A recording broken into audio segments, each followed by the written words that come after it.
How to study 10 chapters in 10 hours. एक student होते हैं रैंचो जैसे, जो बहुत कम पढ़ते हैं फिर भी एग्ज़ाम में बहुत अच्छे मार्क्स से पास होते हैं।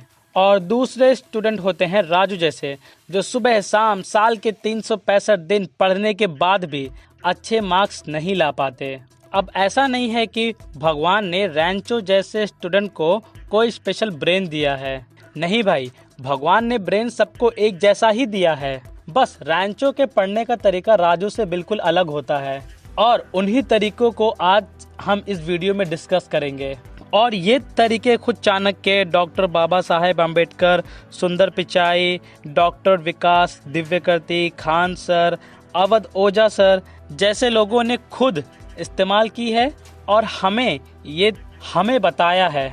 और जो पढ़ाई का तरीका मैं आपको इस वीडियो में बताने वाला हूँ, उस तरीके से आप किसी भी एग्ज़ाम में अच्छे मार्क्स स्कोर कर सकते हो। फिर चाहे वो 10th, 12th, graduation, post graduation या फिर यूपीएससी, जेईई, नीट जैसे कॉम्पिटिटिव एग्ज़ाम क्यों ना हो, मेरे बताए हुए तरीके से आप किसी भी एग्ज़ाम में टॉप कर सकते हो। तो सबसे पहले आपको ये करना है कि आपको कम स्टडी करनी है। आप जितना कम स्टडी करेंगे उतना ही आपके लिए अच्छा होगा। शौक मत होइए, ये बात खुद दीपक IAS रावत कहते हैं। जरा सुनिए इनकी बात को कि लेस इज मोर। मेरी सलाह मेंस देने वालों को इतनी है कि आप घिरे हुए मटेरियल से, इग्नू का मटेरियल है, इंटरनेट पे मटेरियल है, तमाम कोचिंग्स हैं, तमाम गाइड्स हैं। आपको ज़्यादा से ज़्यादा जो आंसर लिखना होगा, कितना होगा? हो सकता है 250 वर्ड्स का हो। मेरे टाइम पे तो मेंस में इतने लंबे आंसर हुआ करते थे। हो सकता है 300 का हो।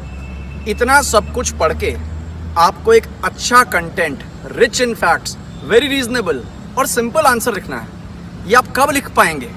जब आपकी पढ़ाई लिखाई की सामग्री इतनी ज़्यादा ना हो, लिमिटेड हो और आपके आंसर्स की क्वालिटी अच्छी हो। तो हमेशा याद रखिएगा, less is more. Thank you. चाहे आपका सिलेबस कितना ही बड़ा क्यों ना हो, लेकिन एग्जाम्स में क्वेश्चन सिलेबस के 20% हिस्से में से ही आते हैं। बाकी के 80% सिलेबस में से बहुत ही रेयर टाइम क्वेश्चन आते हैं। तो आपको अपना फोकस उन 20% सिलेबस पर ही करना है। और जब तक आपका टॉप मोस्ट 20% सिलेबस कंप्लीट नहीं होता, तब तक आप बाकी के 80% सिलेबस पे ध्यान मत दो। वो टॉप 20% क्वेश्चन कौन से हैं जो एग्जाम में हमेशा आते हैं, ये पता करने के लिए आप अपने टीचर से इम्पॉर्टेंट क्वेश्चन मांग सकते हो। और अगर आपके टीचर ने आपको मोस्ट इम्पॉर्टेंट क्वेश्चन नहीं दिया तो भी कोई बात नहीं। आप पिछले 5 साल के क्वेश्चन पेपर उठा लीजिए और देखिए कौन से क्वेश्चन 5 बार आए हैं, कौन से क्वेश्चन 4 बार आए हैं, कौन से क्वेश्चन 3 बार आए हैं, एंड सो ऑन। और जो क्वेश्चन सबसे ज़्यादा बार रिपीट हुए हैं, वही क्वेश्चन आपके लिए सबसे ज़्यादा इम्पॉर्टेंट हैं। आप पिछले 5 साल के मॉडल पेपर को अच्छे से पढ़ लो और इस तरह आप टॉप 20% सिलेबस कंप्लीट कर लोगे। और आप अपने सिलेबस का 20% पढ़ के ही अपने एग्ज़ाम में इजीली 80% स्कोर कर लोगे। इसीलिए दीपक रावत सर कहते हैं, लेस इज मोर। रैंचो जैसे स्टूडेंट एक्टिव रिकॉल से स्टडी करते हैं और राजू जैसे स्टूडेंट पैसिव रिकॉल से स्टडी करते हैं। पैसिव रिकॉल में आप चीज़ों को नॉर्मली पढ़ते हुए याद करने की कोशिश करते हैं और एक्टिव रिकॉल में आप पहले टॉपिक को अच्छे से पढ़ लेते हैं, समझ लेते हैं और फिर अपने किसी फ्रेंड को वही चीज़ सिखाते हैं। Passive recall one of the worst way है स्टडी करने का, क्योंकि आप इसमें नॉर्मली चीज़ों को मेमोराइज करने में लगे होते हो। लेकिन active recall one of the best way है स्टडी करने का, क्योंकि आप इसमें किसी को कुछ सिखा रहे होते हो। और अगर आपके पास ऐसा कोई अवेलेबल नहीं है जिसे आप कुछ सिखा सको तो कोई बात नहीं। आप ऐसा इमेजिन करो कि आपका कोई फ्रेंड आपके साथ बैठा है जिसे आप सिखा रहे हो, और आप कुछ इस तरह सिखाएं कि किसी 5th क्लास के बच्चे को भी समझ आ जाए। और आप जब अपने इमेजिनेशन में या फिर अपने किसी दोस्त को समझा रहे हो तो आप बिना नोट्स का सहारा लिए समझाएं। और आप जब अपने इमेजिनेशन में या फिर रियल में अपने किसी दोस्त को समझा रहे हो, कुछ सिखा रहे हो, तो आप कोशिश करें कि आप बिना नोट्स का सहारा लिए समझाएं। क्योंकि जब एक अच्छा टीचर पढ़ाता है तब वो बिना हाथों में नोट्स लिए पढ़ाता है। फॉर एग्जाम्पल आप खान सर को ले लीजिए। खान सर पढ़ाते समय कभी भी हाथों में नोट्स नहीं रखते। अब अगर आप सॉन्ग सुनते सुनते पढ़ाई कर रहे हो या फिर अपने फ्रेंड के साथ बात करते करते पढ़ाई कर रहे हो, फिर तो आपकी पढ़ाई नहीं होने वाली। ऐसे में आप बस अपना टाइम वेस्ट करोगे।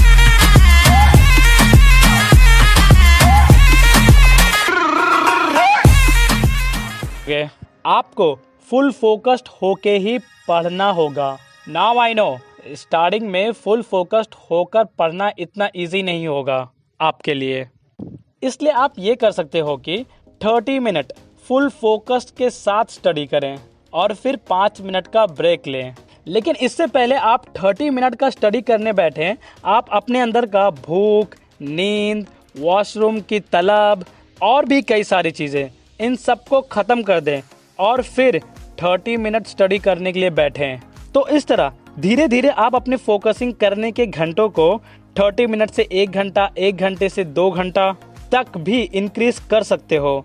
और कोशिश करें कि आप अकेले पढ़ें या फिर अपने किसी 2 या 3 दोस्त के साथ पढ़ें, क्योंकि जब आप ज़्यादा लोगों के साथ स्टडी करोगे तब आपको फोकस करने में दिक्कत होगी। और याद रखना, स्टडी करने से आपको मेंटल पेन होगा, लेकिन आपको भी पता है नो पेन नो गेन। अब जो चीज़ मैं आपको बताने जा रहा हूँ, अगर वो चीज़ आपने नहीं समझी तो अभी तक बताई हुई मेरी हर एक चीज़ बेकार चली जाएगी। और वो ये है कि आपका मन पढ़ाई में क्यों नहीं लगता। आपका मन पढ़ाई में इसलिए नहीं लगता क्योंकि आपके पास पढ़ाई करने के लिए कोई बहुत बड़ी वजह नहीं है। मान लो आप 2 या 3 दिन के लिए किसी रेगिस्तान में फंस जाते हो और आप 2-3 दिन से भूखे प्यासे हो। ऐसे में आप खुद को जिंदा रखने के लिए क्या करोगे? ऐसे में आप अपना ही टॉयलेट पियोगे अपने सर्वाइवल के लिए। ऐसे बहुत से लोग हैं जिन्होंने ऐसा किया भी है। उनके पास अपना ही टॉयलेट पीने के लिए बहुत बड़ी वजह थी, इसलिए वो अपना टॉयलेट भी पी गए। क्या आप इस वक्त अपना टॉयलेट पियोगे? नहीं ना। वो इसलिए क्योंकि आपके पास कोई बहुत बड़ी वजह नहीं है इस वक्त अपना टॉयलेट पीने के लिए। इसी तरह आपको पढ़ाई करने के लिए आपके पास कोई बहुत स्ट्रॉन्ग, बहुत बड़ी वजह चाहिए जिससे आप पढ़ाई कर सको। और वो वजह क्या हो सकती है? और वो वजह ये हो सकती है कि आपके बाप के पास कोई बहुत बड़ा बिजनेस नहीं है जो आप स्टडी कंप्लीट करने के बाद अपने बाप का बिजनेस ज्वाइन कर लोगे। या फिर आपके बाप के पास इतना पैसा भी तो नहीं है जिससे आप अपनी पूरी जिंदगी आराम से काट लो। या फिर आप अपने बाप के पैसे से बहुत बड़ा बिजनेस खड़ा कर लो। और चलो मान लिया कि आपके बाप के पास बहुत बड़ा बिजनेस है, बहुत ज़्यादा पैसे हैं और आपने अपने बाप का बिजनेस ज्वाइन कर लिया। फिर चाहे आप अपने बाप के बिजनेस में कितना ही अच्छे से काम करो, लोग तो यही कहेंगे कि आज ये जो कुछ भी है अपने बाप के वजह से है।